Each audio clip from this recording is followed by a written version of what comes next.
I rise to present H.R. 66, which commemorates the passage of the 19th Amendment and designates August 26 as Women's Equality Day. On this day, we recognize the pioneering women who fought tirelessly for women to obtain the right to vote and commemorate the name of those who stood at the forefront of this historical movement: Sojourner Truth, Susan B. Anthony, and Elizabeth Stanton. However, not all women were included in this victory. In fact, voting rights for women of color did not come into the mid-20th century. Native American women in 1924, Chinese American women, 1943, Japanese and other Asian American women, 1952. And it was not until the passage of the Voting Rights Act in 1965, 45 years after the enactment of the 19th Amendment, that Black women could exercise this right without restrictions. Women's Equality Day also acknowledges that even now, barriers to women's participation and equality in all spheres of life and society still exist on many levels. For example, in California's thriving STEM field, women only make up 28% of that workforce. In particular, engineering and computer sciences, two of the most lucrative STEM fields, remain heavily male-dominated.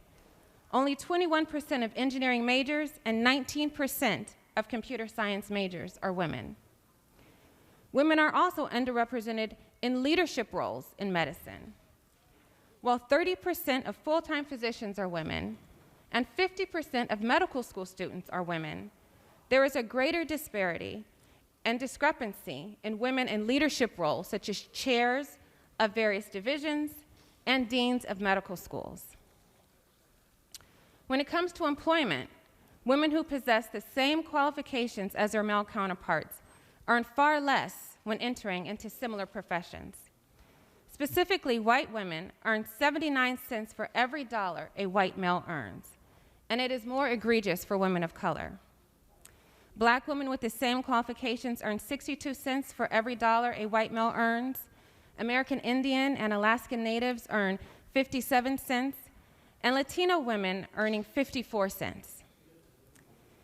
Inequalities for women of color during the pandemic-influenced recession have been exacerbated, with unemployment and homelessness disproportionately impacting women across all sectors. So by recognizing Women's Equality Day, we are acknowledging women are still fighting in many ways to obtain full equality in society. Women's Equality Day reminds us that we have much more work to do to protect the rights of all women, regardless of race and economic status.